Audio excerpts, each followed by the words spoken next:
Share screen. Oke, hari ini kita bisa bahas fokus untuk SLA sama project prioritization sama apa yang mau kita achieve untuk bulan depan ya, bulan ini sebenarnya, bulan November. Jadi aku mau mulai dari sini sih, dari apa namanya funnel dulu yang tadi kita bahas di All Hands itu. Jadi kalau fokusnya product development sama apa namanya business intelligence itu adalah mengimprove proses-proses yang ada gitu. Karena kita nggak punya kerjaan yang rutin gitu. Contohnya kayak ECR itu punya kerjaan rutin. Mereka akan selalu ada tamu, selalu ada reservasi, selalu ngerjain itu gitu. Tapi kalau di PD itu nggak ada yang kita harus ngapain gitu. Kita akan selalu mendevelop sesuatu yang belum ada atau mungkin udah ada tapi nggak efisien gitu. Nah, makanya kita harus mendefine apa nih yang jadi prioritas kita untuk di improve bulan ini. Nah, kalau bulan kemarin kita fokusnya selalu di ini, di apa namanya, di revenue. Jadi karena apa namanya, karena lagi emang banyak campaign yang berhubungan sama revenue, jadi kita juga pengen berkontribusi untuk itu gitu. Dan sebenarnya dari produk-produk yang kita bikin itu belum ada yang diimplementasi. Jadi dan bahkan setelah diimplementasi itu paling nggak butuh 1 bulan untuk ngetes itu apa namanya, ada impact-nya atau enggak gitu. Jadi kalau menurutku kita masih bisa fokus di situ. Jadi nggak apa namanya, masih tetap sama kayak bulan kemarin, cuman bedanya bulan ini kita harus implementasi itu. Udah nggak di development lagi, tapi di implementasi sama impact measurement. Jadi funnel-nya revenue itu ada yang paling apa namanya, paling atas top funnel-nya itu engagement yang kita lagi kerjain sama Gani. Itu kenapa kita fokus di situ? Karena view kita itu dapat banyak banget dari Airbnb. Kita dapat apa namanya per bulan itu bisa 500.000 view gitu kan. Tapi yang convert jadi engagement, engagement itu semuanya antara message, inquiry, atau request, booking request atau instant book. Itu semua engagement. Nah itu yang ke convert untuk bulan September 0,14 kan ya, 0,14 atau ini kenapa beda ya datanya antara si BI sama marketing? Mungkin kita ngukur hal yang berbeda ya. L14, L16, ini C7. Mungkin yang BI itu kan total engagement, mungkin di luar dari Airbnb. Probably. Yap. I think so. Yap, benar. Ini L14 sama L16 ini cuma Airbnb aja. Di sini, inquiry, request, instant book. Oke, jadi kita fokus di situ, conversion-nya untuk Airbnb. Dan bulan ini karena belum diimplementasi ya nggak ada naik-naiknya, malah turun gitu kan. Nah ini menurutku masih tetap prioritas sih untuk apa, karena kita nggak mau wasting resource gitu. Karena kita kan nyari-nyari traffic dari mana-mana, dari website lah, ada ads, ada posting segala macam. Nah ternyata dari traffic yang banyak itu kita udah dapat traffic yang banyak, cuman kita nggak pinter mengconvert itu menjadi engagement. Nah makanya kita fokus di produknya, apa namanya, projectnya market analysis yang punya Gani itu backgroundnya. Terus untuk project yang itu kira-kira dari product owner sih, dari si siapa namanya, Vidi, gimana? Mungkin nggak kita implementasi bulan ini dan kita measure bulan ini? Implementasi bisa, karena itu kan tinggal visualisasinya ya berarti ya. Sama ada berapa data yang masih nyangkut nggak? Enggak, kita tinggal nunggu data view-nya aja, dan view itu simple sebenarnya. Yap. Bisa untuk kalau implementasi, tapi untuk measurement-nya itu loh, karena lag time-nya kan agak lama. Sebentar, kalau misalnya Oh bisa sih sebenarnya minimal 7 hari, cuman nggak tahu nanti kan butuh 14 Hmm. hari. Kalau measurement menurutku nggak harus 100% semuanya di measure ya. Kayak yang kita rencanain kemarin itu. Jadi kita ada sampling beberapa listing yang ada suggestion-nya, terus kita ambil action-nya, terus habis itu kita measure setelah ada action-nya itu. Ya mungkin ada beberapa hari, 14 hari atau 1 bulan itu baru kelihatan. 14 hari itu udah bulan depan. Yep, kalau kita, nah sedangkan sekarang kan kita belum punya rekomendasinya kan, kita belum punya produknya. Yap. Nah kita perlu implement ini sebenarnya. Kapan kita mau implement ini, biar kita bisa measure. Kita mau fokus untuk implement dulu atau sekalian implement sama measure. Tapi itu artinya selesai hari ini, Aldo.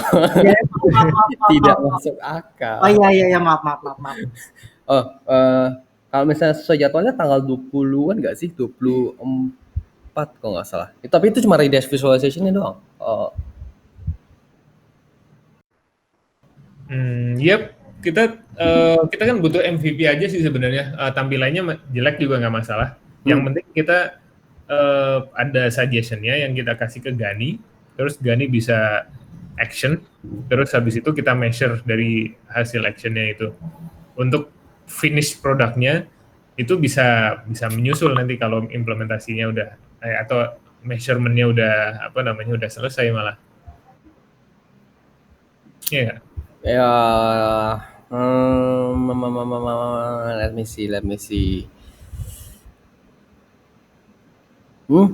Bisa sih harusnya bulan ini kalau buat MVP-nya ya. Bulan tanggal 5 harusnya. Karena 21 itu implementasi redash-nya doang kan. Oke, kita akan keep project itu, jadi itu di engagement. Terus yang di conversion kita ada satu yang Project Unyu. Iya, project Unyu, dan itu juga sama ya, itu sebenarnya kayak project Senjani sama ya. Kita kasih Rekomendasi, yap. rekomendasi. Terus kita ngelihat perubahannya aja setelah mereka implementasi rekomendasinya itu. Jadi kurang lebih sama persis, cuman beda objeknya doang. Nah,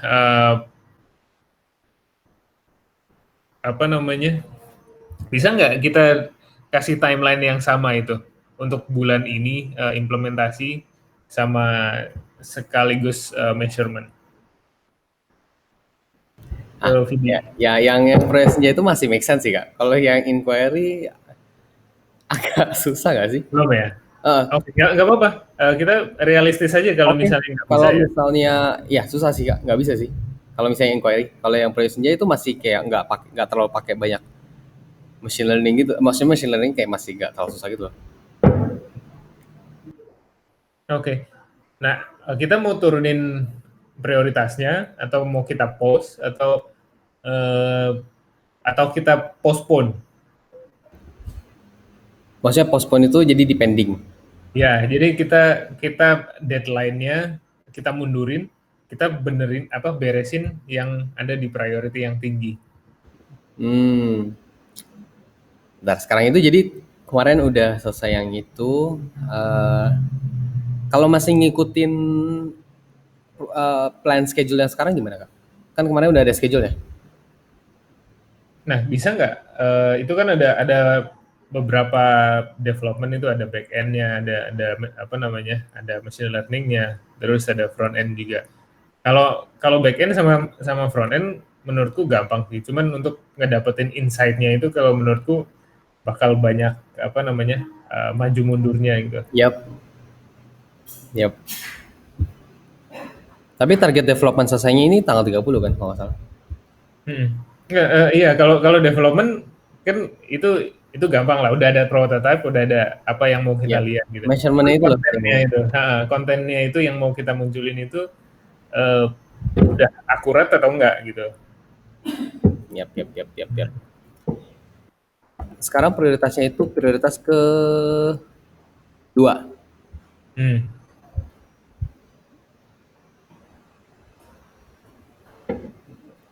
Mungkin pindahin ketiga ya berarti ya. Tapi itu tetap harus masuk priority sih menurutku Kak. Tapi nggak Hmm. tahu mau diturunin atau gimana. Atau kita gasin yang senja dulu aja. Berarti priority 2 senja. Hmm. Oke, oke, kita punya project itu. Nanti kita urutin ya. Yap, yap. Terus ada lagi transaction accounting untuk finance. Nah ini kalau ini jujur aku masih apa namanya belum ada shape-nya gitu. Jadi masih kita meraba-raba gitu. Karena yang aku lihat kalau tipikalnya kalau kita mau coba benerin finance itu harus benerin semua kan satu sistem gitu.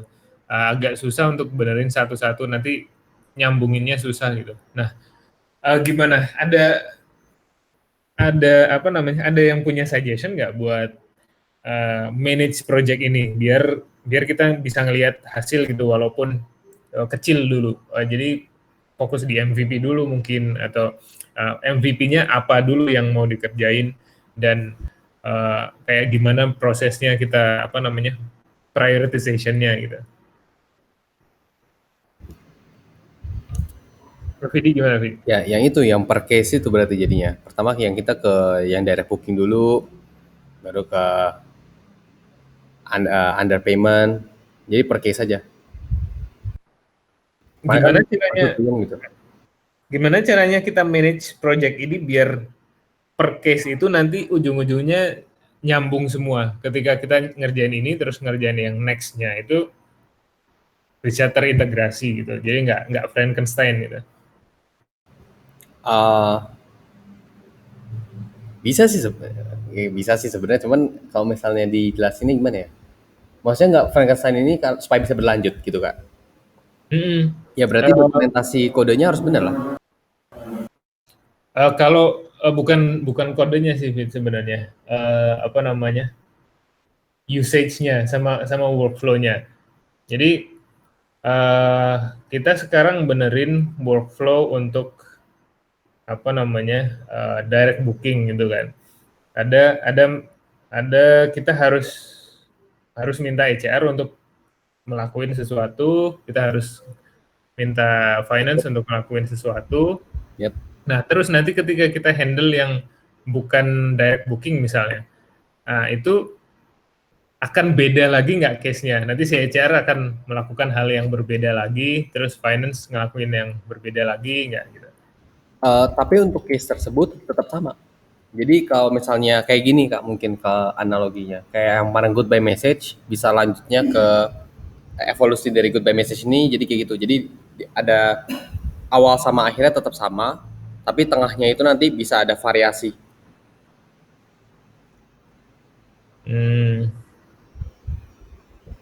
I see. Jadi tempatnya mungkin kayak dashboardnya tetap sama lokasinya, tapi nanti karena case yang berbeda, nanti tampilan dalamnya akan berbeda.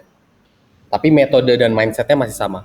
Dia tetap ngikutin instruksinya aja dan lain-lain. Jadi kita usahakan bikin mindsetnya sama. Makanya kemarin pas dibikin desainnya si Nadia, aku bilang, Nadia nanti mungkin desainnya kayak vertikal aja supaya nanti lebih terbiasa. Jadi karena mindsetnya sama, di gesture nih sama, bentukannya sama yang di finance. Supaya transisinya lebih gampang. Oke. Oke, itu sebenarnya beda lagi ya, hal concern yang beda lagi itu yang usernya buat si siapa namanya partner kan. Kalau partner malah kita mending pakai spreadsheet aja deh, spreadsheet atau PDF nanti reportnya kayak gitu berdasarkan feedback yang dikasih sama partner, mereka lebih seneng kayak gitu, lebih simple gitu tanpa ada desain yang kayak app gitu, ada yang detail-detail gitu. Mereka malah lebih gampang kayak laporan di bank. Nah, yang aku maksud di sini adalah sistem kita. Ketika kita punya booking direct, apa nggak lebih bagus kalau misalnya kita normalize gitu. Jadi semua booking kita normalize. Kalau biasanya pembayaran booking.com sama Airbnb itu otomatis masuk ke kita gitu misalnya, otomatis masuk ke rekening mana gitu. Bisa nggak kita apa namanya normalize saja. Jadi instead of tamunya transfer ke bank kita, terus kita ada minta orang finance ngecek, terus habis itu orang finance mentransfer itu, bisa nggak kita bikinin eh apa namanya, kayak misalnya yang ada ya, yang udah ada itu kayak paypal.me gitu. Itu kan ada paypal.me/Bayu gitu kan. Terus ketika kamu masuk ke link itu, kamu ngelihat tagihanku gitu.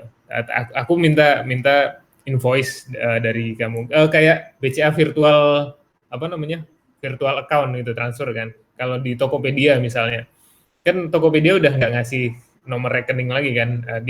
Kamu tinggal transaksi pakai virtual account, kalau udah ditransfer otomatis ada notifikasinya gitu.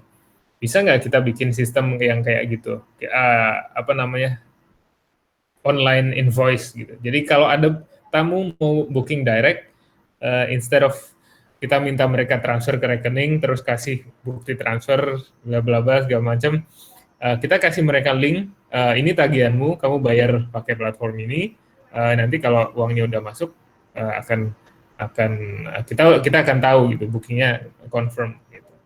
Di Tokit kalau nggak salah ada ya gitu. Iya, kemarin kan plannya gitu. Kalau untuk direct booking itu kita kirim invoice-nya tapi ke email.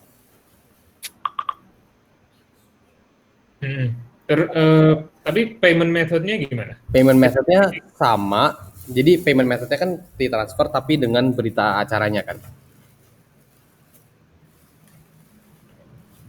Oke, kita otomatis tahu gitu. Iya kan bisa kemarin di parse kan, rencananya mau di parse, tapi buktinya itu sebenarnya kayak buat safeguardnya karena nggak 100% gitu loh. Tapi in a sense sebenarnya kita udah bisa verify sendiri dari sistem kan. Oke, kita belum ada sih caranya. Nadia gimana Nadia? Oh ya, untuk masalah yang transfer itu ya, kemarin aku udah ngobrol sama Oyana, terus ada insight, banyak juga tamu itu yang kalau misalnya transfer itu mereka nggak masukin berita gitu loh, Kak. Dan aku pribadi pun kalau misalnya disuruh transfer kadang tuh lupa masukin beritanya gitu. Jadi pasti kan ada friction kalau misalnya guys nggak masukin remark atau berita acara tuh nanti kan uangnya nggak ke-detect, itu gimana? Itu sih masalah kemarin juga. Ya kalau mau paling gampang berarti kalau misalnya nggak mau pakai berita acara kita pakai kode apa? Kode Belakang nominal. jadi di akhir. Nominal, habis itu ada kode uniknya di belakangnya. Ada nggak yang solusi yang lebih solid gitu? Kalau ini kan hacky gitu, dan tergantung sama usernya juga, dia mau nurut atau enggak. Nah, kayak ini kemarin aku lihat ini sih, apa namanya, BCA API itu ada. Nah, ada juga kayak namanya Midtrans gitu, Midtrans Payment Gateway. Nah, dia tamunya mau bayar pakai apapun terserah, mau bayar di Indomaret juga bisa gitu, pakai Gojek juga bisa gitu kan. Kita tinggal bikin invoice-nya gitu. Nah, visible nggak buat kita? Atau si Tokit kan udah punya tuh, Tokit kan sebenarnya punya booking engine yang bisa kita pakai. Bisa nggak itu kita pakai juga? Biar kita nggak usah mikirin lagi masalah payment lagi gitu. Tinggal kalau udah dibayar ya apa, terkonfirmasi secara otomatis gitu. Oke, mungkin itu harus dicari lagi, terutama yang soal Tokit Booking Engine. Aku tahu itu exist, cuman aku nggak pernah cek gitu loh. Itu bisanya buat apa? Oke, itu sih kalau concernku yang soal apa namanya finance itu. Jangan sampai nanti kita tiap kasus itu bikin apa namanya, bikin exception yang sendiri-sendiri gitu. Itu bakalan lebih susah untuk trainingnya. Nanti ada orang baru, oh kalau kayak gini harus kayak gini, kalau kayak gini harus kayak gini. Jadi kita normalize sampai apa namanya, titik tertentu gitu. Sampai titik tertentu ini ada exception beda-beda misalnya OTA-nya. Tapi setelah itu semuanya bakalan sama gitu. Dari situ ke belakang semuanya bakalan sama gitu. Terus yang aku lihat apa namanya agak tricky. Jadi yang kita kerjain emang per satu case, tapi paling nggak kita udah punya plan untuk semua case-nya gitu.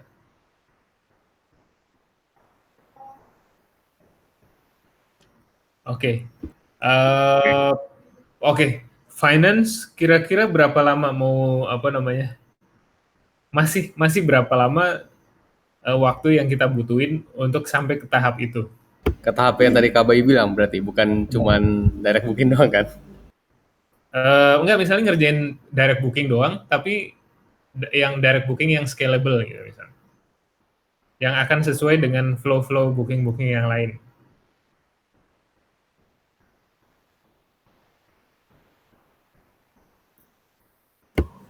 Direct booking doang sebenarnya kalau misalnya direct booking doang ya itu bisa ya bulan ini bisa sebenarnya. Karena direct booking itu sebenarnya stale masalahnya, cuma gitu-gitu doang kan. Oke, oke. Dan itu masih butuh orang nggak untuk ngerjain itu? Chris mungkin.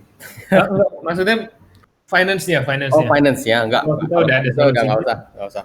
Paling nanti kita reporting doang. Kalau misalnya untuk nanya ke finance-nya, mending kita nggak usah tanya. Kalau misalnya yang aku bisa draw dari conclusion-nya. Karena kemarin tim finance juga udah setuju bahwa mereka akan ngikutin sistem yang dibikin oleh PD aja.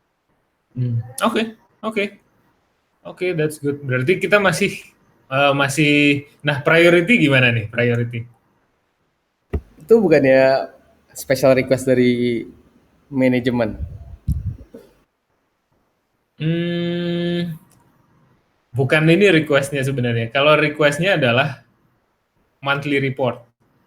Tapi monthly report nggak bisa dipakai tanpa Kalau nggak ada ini kan, dulu. ya maksudnya ini ya otomatis nih harus diselesaikan gitu sih. Nah, yang aku lihat kan project ini yang priority pertama, tapi paling nggak menarik gitu kan. Jadi progresnya itu agak-agak susah gitu, agak-agak seret gitu. Nah, apa yang mesti kita lakuin sekarang? Sebenarnya permasalahannya bukannya nggak menarik juga sih kak. Susahnya itu pas kemarin kita komunikasi sama finance itu kak, sistemnya.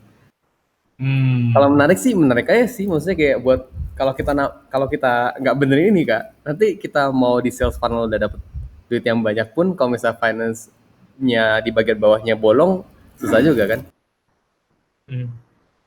Oke, berarti masih menarik ya project ini ya. Oke. Oke, let's berarti itu masih di situ, masih jadi PR kita. Terus advokasi, I think it's okay lah ya. Itu kan projectnya ada di priority yang lebih rendah, tapi it's more reasonable to be achieved ya bulan ini ya. Itu kan tinggal develop aja kan kalau nggak salah. Jadi that's that.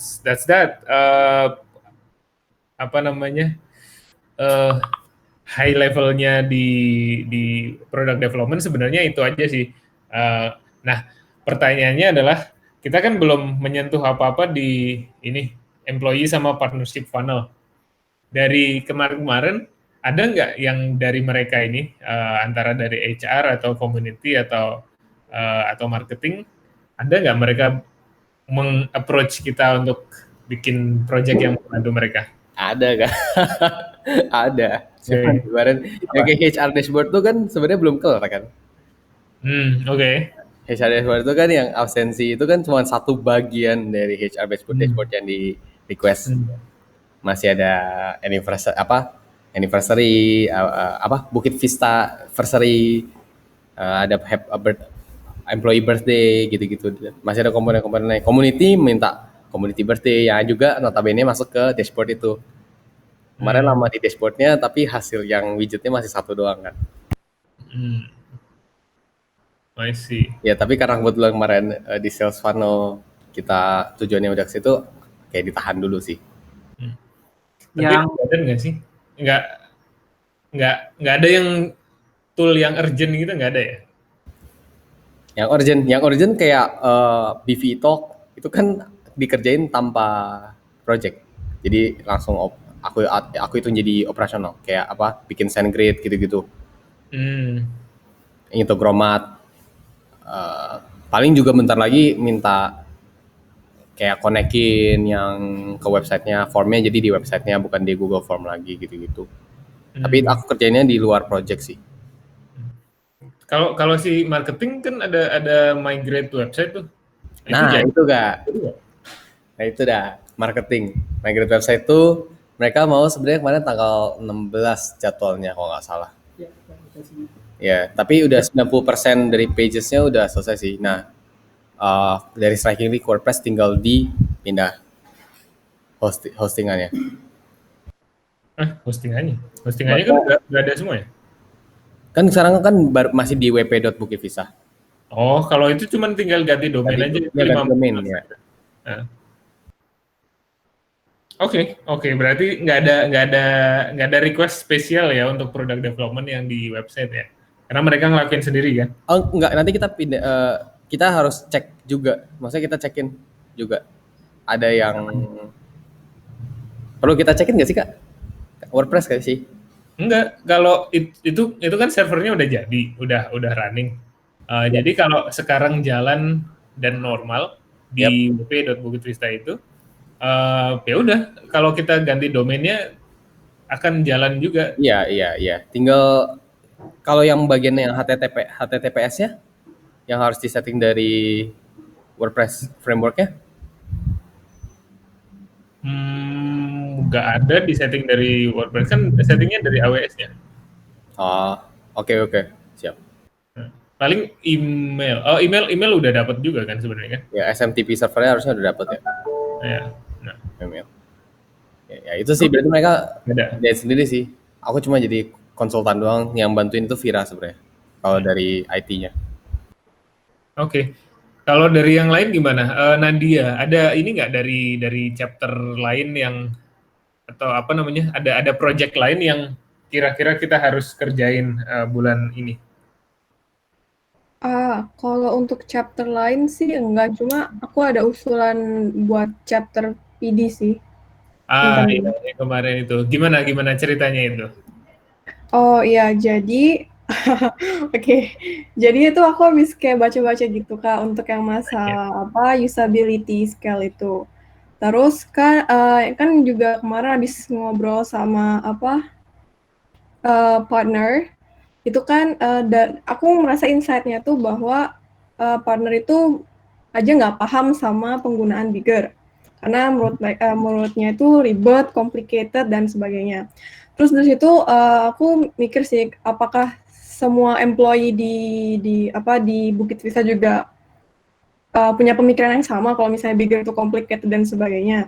Jadi aku ngusulin kenapa kita nggak ngadain usability scale atau measurement untuk di Bigger untuk menilai apakah Bigger ini udah usability-nya udah bagus gitu loh Kak, dari faktor ease of use-nya, user satisfaction-nya dan sebagainya itu.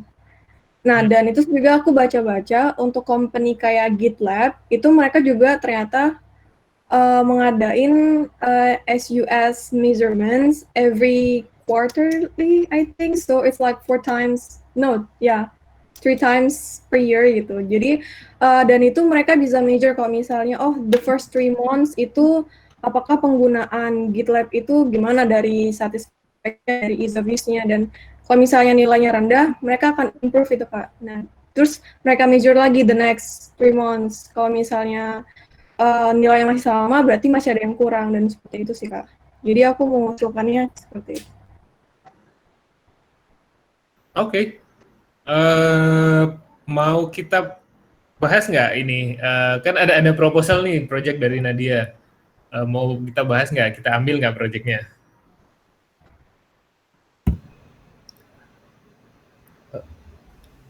Why everyone so silent? Atau ada yang setuju nggak kalau kita bahas projectnya Nadia? Ya? Bahas doang loh, bahas doang belum. Iya, dibahas doang kan. Setuju sih. Oke ya. Kalau yang lain ada nggak?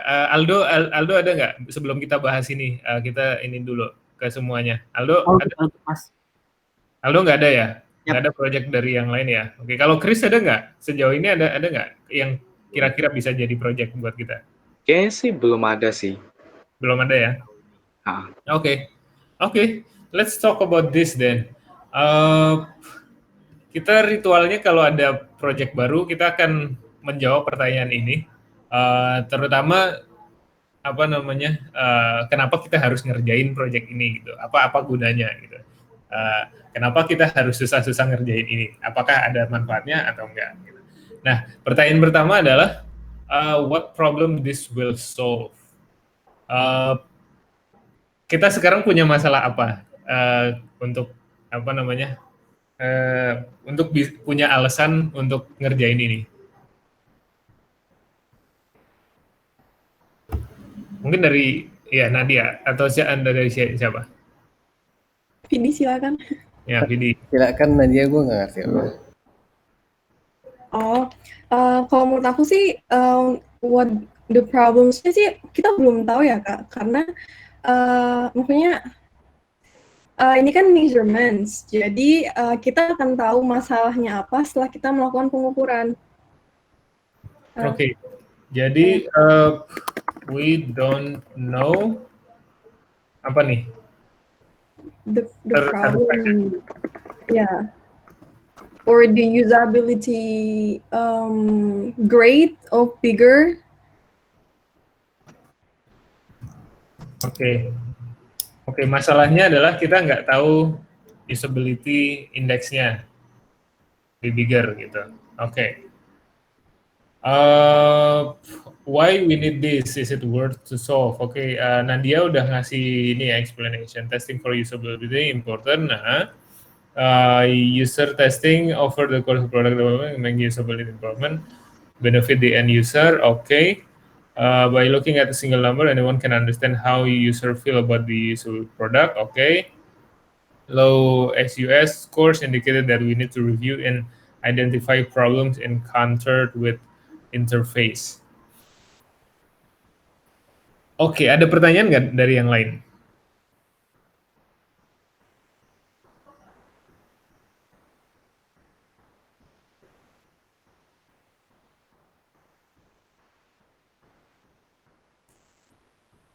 Is this a good reason for us to work on this?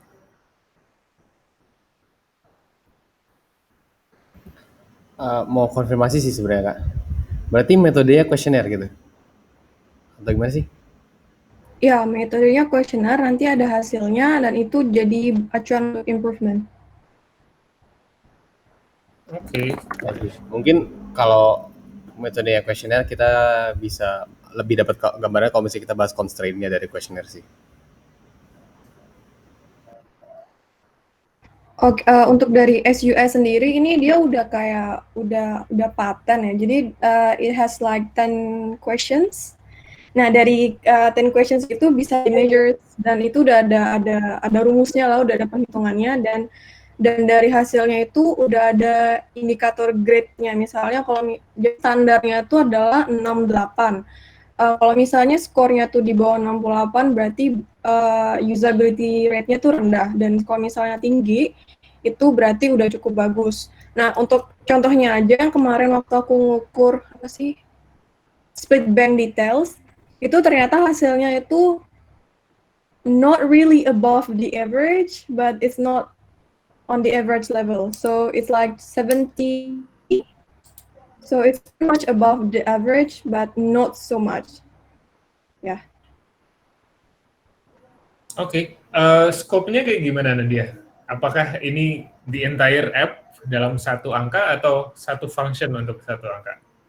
Nah itu juga sih kayak aku masih bingungin kan kalau yang sebelumnya yang aku lakukan itu hanya untuk per function ya.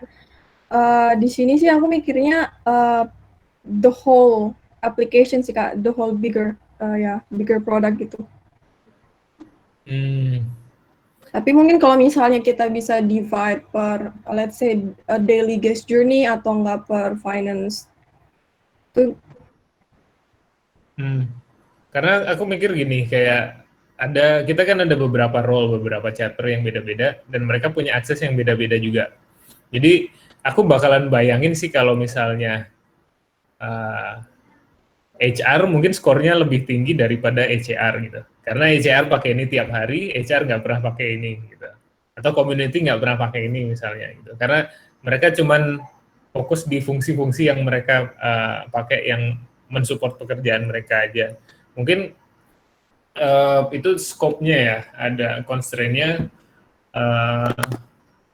We need to define the scope for each text. Itu limitationnya. Oke, let's see. Ada lagi nggak dari yang lain? Aldo atau Chris? I'm good. Oke. Ya, all good.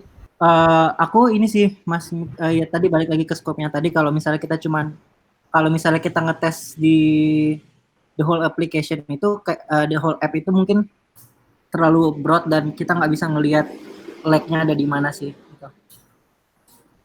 Ya. Oke. Jadi kita perlu per function atau per role gitu ya. Ya, mungkin balik lagi ke define-nya gimana ntar per apanya.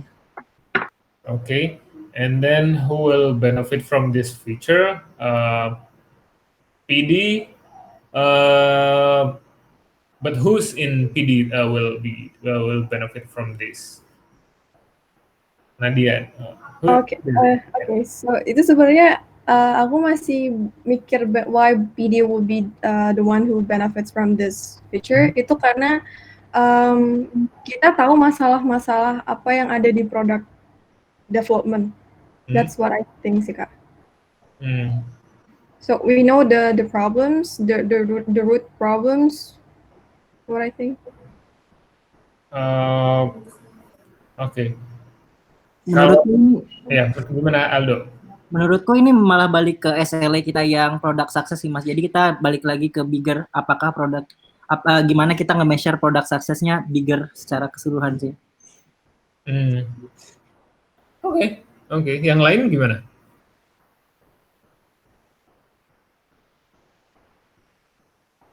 Setuju Kak. Oke. Tapi sebenarnya ya Kak, kalau misalnya fitur kita bagus kan fitur kita nge-serve other chapter. Emang PD doang yang bakal ke benefit ya? Ada end user-nya juga di sini. End user of bigger. Kira kayak company-nya gitu. Tapi kalau tesnya ini kan benefit dari tes ini. Kalau kita punya angkanya, punya skornya. Yang dihasilin dari ini apa Nadia? Yang akan kita tahu dari tes ini apa? Kalau dari resultnya sih lebih ke numbers dan nanti itu ada kayak lebih insight dari user sih Kak, apa ya, what do they like, what do they dislike about the frustration gitu-gitu. Iya, I mean kalau kan bisa aja di PD karena aku mikirnya gini, mungkin ini benefitnya nggak di PD chapternya, tapi di UI UX designer misalnya gitu. Karena si user kan nggak akan peduli code-nya bagus atau enggak gitu kan misalnya. Nah, tapi lebih ke user experience. Mungkin berhubungan ketika kalau ada bug gitu misalnya, atau ada something not working. Mungkin ada nggak skor yang kayak gitu? Ada mereka suka tampilannya tapi nggak suka performance-nya karena loading-nya lama gitu misalnya. Ada nggak? Kita punya measurement kayak gitu nggak? Kalau usability di sini sih dia lebih fokus ke interface-nya sih Kak. That problems that encountered with the interfaces. Jadi lebih ke front end-nya sih. Oke, interface ini user interface tampilan aja, bukan user experience ya? Iya, design solution-nya. Okay, I guess that's only benefit the designer, right?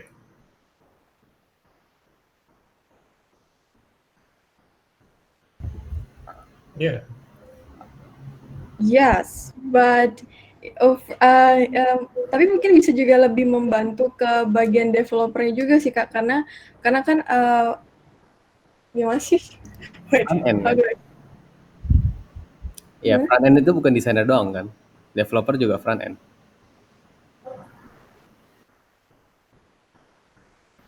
Tapi kalau ini pertanyaan dulu ya. Apakah front end programmer harus mikirin desain atau mereka mendesain membuat apa yang udah ada di desain? Ini dalam skala yang Kita aja. skala kita. Oke. Kalau skala kita front end-nya tergantung ya. Front end-nya siapa? Kak Bayu sama Vira gitu. Aku mostly.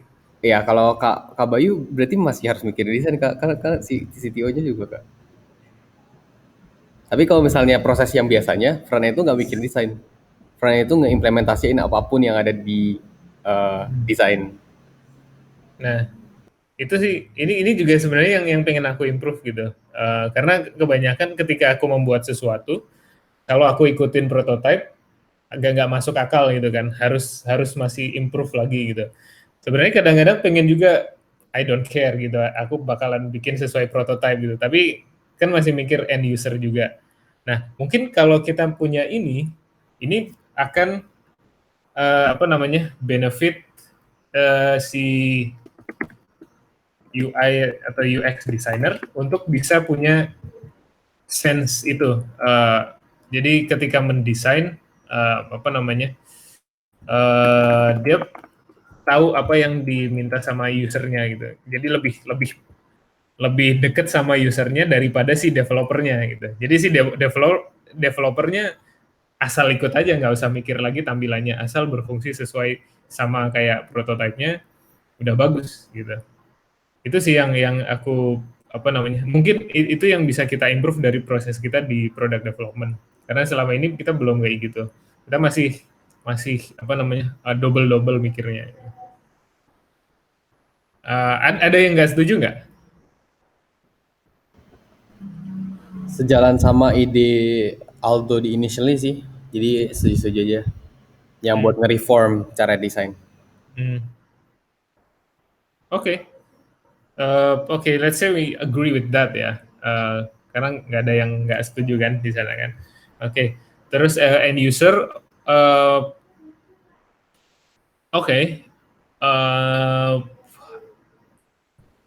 how this can benefit end user?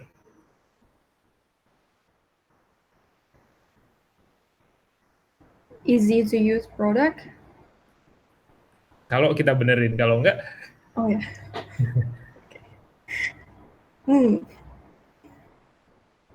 Ini kita skopnya kan kita tes dulu kan. Oke. Hasil dari tesnya ini. Mungkin kalau kita mau ngomongin benefitnya untuk end user, setelah kita implementasi hasil dari tes ini, gitu. Atau dari sebuah project yang tercipta gara-gara kita ngelakuin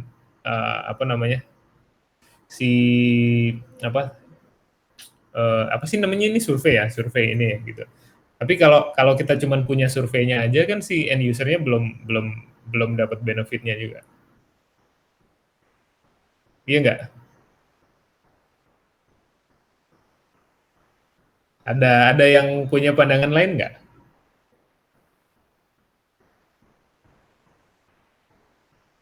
Jadi orientasinya lebih kayak benefitnya itu kalau misalnya kita memang bisa menemukan actionables dan benar-benar diimplementasiin baru bisa jadi benefit ke user gitu.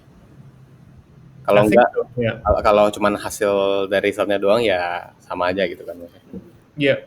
Enggak, ya cuma dapat kayak kemarin nice info gun gitu kan. Iya, nice info gun itu. Jangan sampai ini cuma jadi project nice info gun gitu. Oke. Kalau kayak gini berarti nanti hasilnya biasanya kalau hasil dari SUS ini, SAS ini nanti siapa yang bakal analisa? Maksudnya gimana?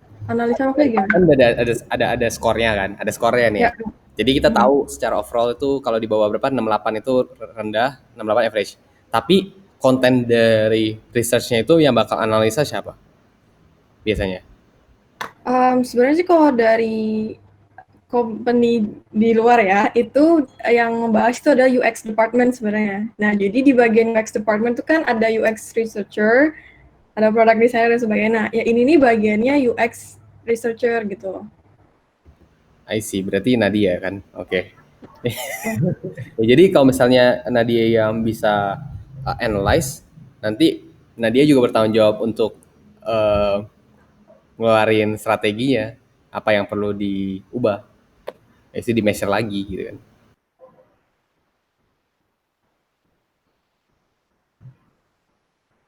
Sounds good. Sama ini frekuensinya berapa tadi katanya? Per quarter?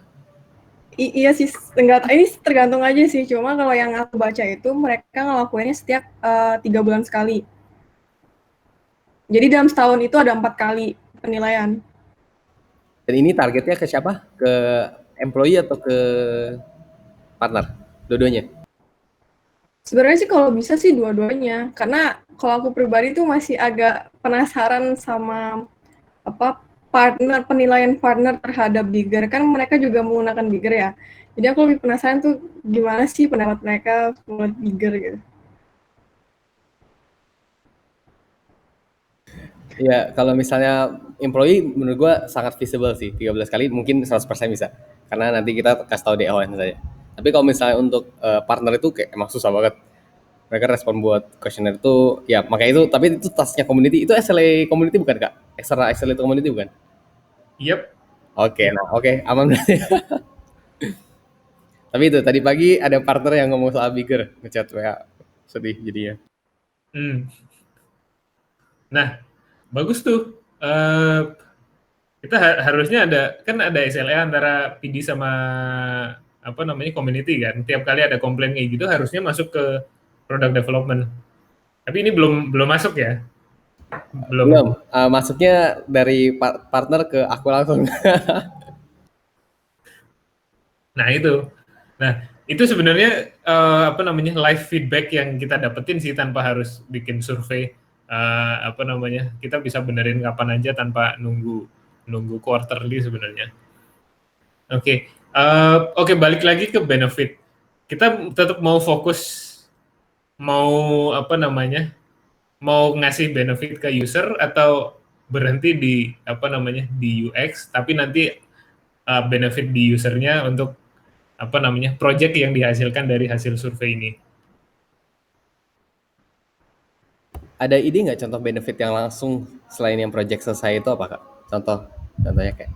Kenapa? Contoh yang tadi Kak bilang benefit langsungnya apa berarti? Kalau ada contoh.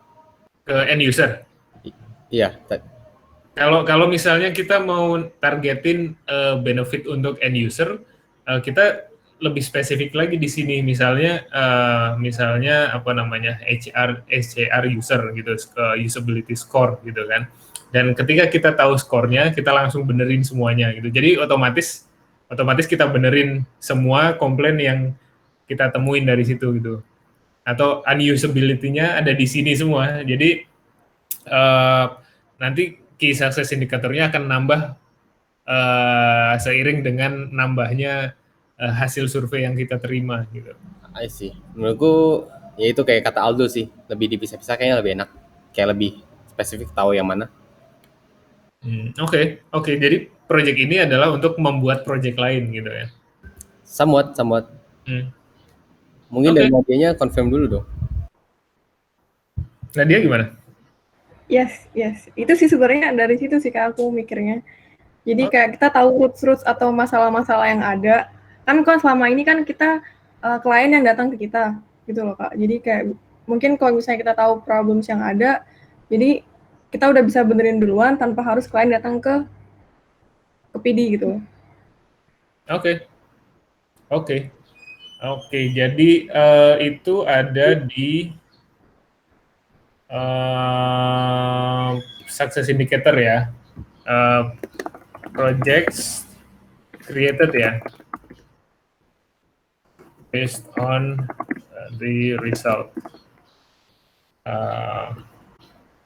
Kalau sukses berarti nggak cuma created ya, created and delivered ya.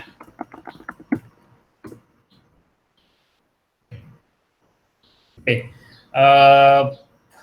What the user need, I don't know. In this case, kita mungkin nggak tahu ya. Apa sih ini? Karena kita nggak punya usernya dari sini kan. Usernya dari project ini siapa? UX designer. UX designer ya? Iya. Ya, atau PD ya, atau PD. PD itu butuhnya apa dari sini? Kalau aku bilang sih ini ya, yang tadi kita ini loh, yang tadi kita tanyain, what functionality is usable and what is not, gitu. Jadi kita butuh jawabannya ini. Terus why-nya, why a feature is not usable. Apalagi yang mungkin satu-satu ya dari VD apa namanya yang kamu bakalan yang kamu pengen dapetin dari hasil kerjaan project ini.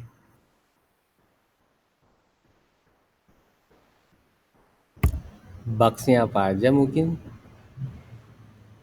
Oke, list of bugs.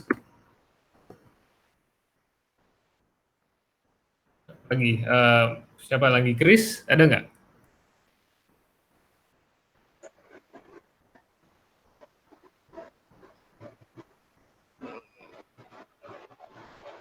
Kayaknya udah sih. Lebih ke functionality-nya sih, mana yang jalan, mana yang enggak sebenarnya. Oke, Aldo? Mungkin agak complicated, misalnya ada beberapa alur yang complicated mungkin bisa lebih disederhanakan atau gimana gitu. Oke. Not usable or complicated ya. Oke. Aldo? Mungkin lebih ke improvement apa yang bisa diberikan gitu loh. Mungkin efisiensi baik complicated feature itu complicated atau enggak. Efisiensinya sih, efisiensi dan apa aja sih yang menurut user perlu diimprove. Oke. What are the users expectation ya? Yap. Oke. Dari Nadia apa? Menambahkan aja, kalau aku sih mikirnya insights, dan dari insight itu kita bisa dapat a list of improvement-nya. What insight we need? Insight from the results. Iya, insight-nya apa insight-nya? Kalau ini kan udah ada 1, 2, 3, 4 nih. Insight-nya kita mau tahu functionality apa yang usable, apa yang not usable, terus apa expectation-nya, terus apa lagi? List of improvement-nya. Ini ya? Oh ya, Atau iya. user expectation? Ya, sama aja sih, Kak. Oke, berarti itu aja ya. Oke. Limitation, constraints.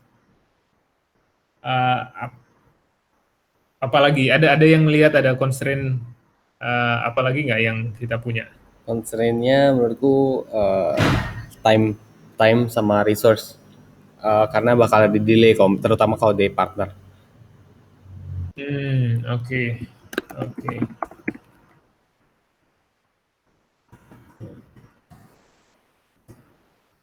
Oke, apa lagi?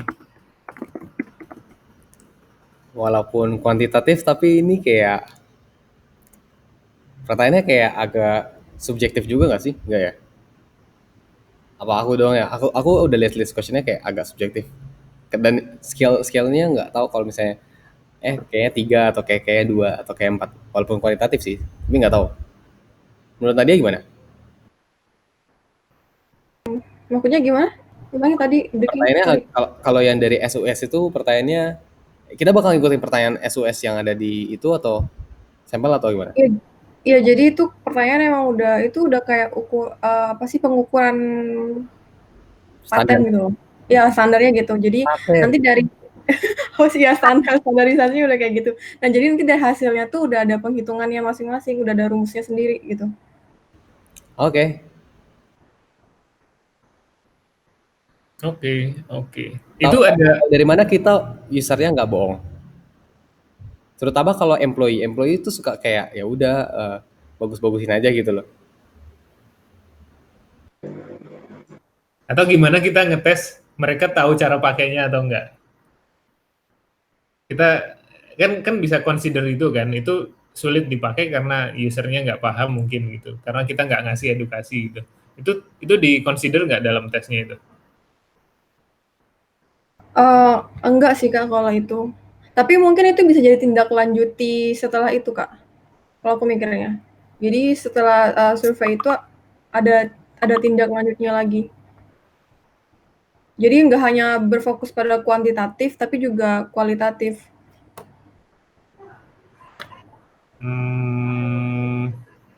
Gimana? Jadi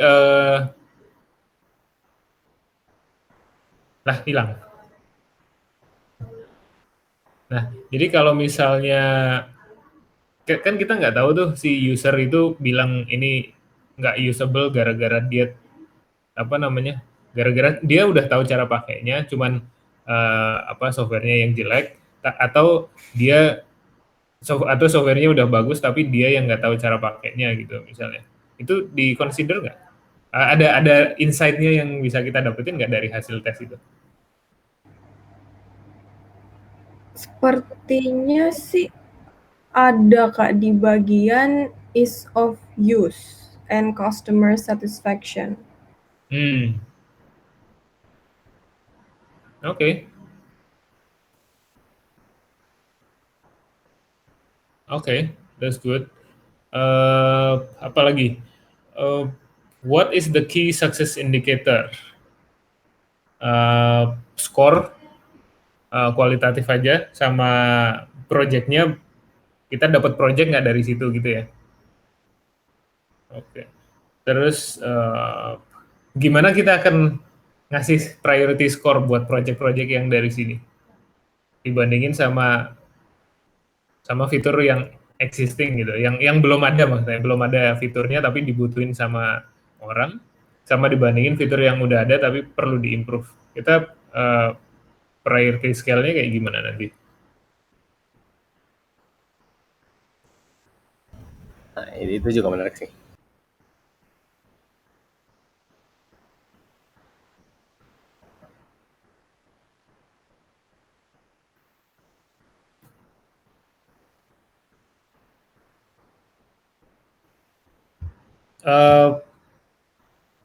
Mana yang lebih penting, fitur yang udah ada tapi nggak maksimal, sama fitur yang belum ada tapi ya dibutuhin, di request gitu? Kalau menurutku sih ini kayak itu ayam dan telur sih Kak. Kamu kayak ya kayak siapa yang lebih duluan gitu. Setahu gue telur duluan sih. No, itu ayam duluan. Oke, kalau menurut aku ini pertama itu condition lagi Kak, nge-branch lagi. Kalau misalnya fitur yang ada dan belum selesai itu tidak berhubungan dengan prioritas company sekarang, ya berarti harus diprioritasin yang di request dulu. Tapi kalau misalnya fitur yang rusak itu berhubungan dengan prioritas company, berarti harus dikerjain. Semuanya kembali lagi ke North Star KPI gitu of the company. Oke, berarti kita tentuin belakangan ya itu ya. Oke. What about the implementation idea? Ini questionnaire doang ya? Udah ya, itu aja ya? Ada follow up-nya nggak setelah questionnaire itu? Kalau aku sih follow up-nya dari result itu aku mau nggak tahu sih. Ini juga constraint-nya tuh adalah time. Kalau misalnya ada waktu aku lebih interview gitu lebih mendalam gitu Kak. Oh, kalau if we have time, I mean if I have time. Oke, let's see. Nah ini mau kamu ada time proposalnya nggak? Kalau misalnya mau ngerjain ini, effortnya kayak gimana? Kamu butuh tim atau enggak? Terus kapan mau dikerjain dan kapan bisa selesai gitu? Kalau itu aku belum ada bayangan sih Kak. Karena aku juga masih belum paham untuk apa timeline-nya seperti apa dan ya. Oke. Gini aja, aku tag kamu kan di sini. Nanti coba kamu bikin plan-nya. apa yang kamu bakalan butuhin, terus kira-kira berapa lama waktunya, resource-nya apa aja, terus nanti kalau udah ada gitu, kamu kampanye aja sendiri di sini. Ayo join sama grupku gitu. Nah, proyekku sangat menarik gitu. Gitu kali ya. Nanti biar apa namanya, kan kita belum tahu nih butuhnya apa aja yang buat bantuin kamu. Apakah nggak tahu, aku nggak tahu butuhnya, atau karena udah ada kuesionernya tinggal dikirim doang, atau masih butuh menganalisis data atau segala macam. Nanti coba deh plan-nya kamu tulisin kamu butuhnya apa aja. Oke, Vidi. Sekalian bikin di product documentation aja nggak sih? Sekalian best practice-nya kayak gitu, di plan out mau metodenya pakai apa, berapa lama sekali dan lain-lain. Kalau mau rutin ya? Ya kalau mau rutin kan. Yep. Could be. Itu repository product documentation. Nanti di-share aja tuh. Di-share aja. Sama Nadia belum. Apa namanya? Itu juga bisa masuk di nanti di dokumentasinya, masuk di apa, documentation SLA itu loh. SLA Product Success. Oke, I think that's it for now ya. Waktunya sudah habis. Kita ada singkap lagi setelah ini. Oke.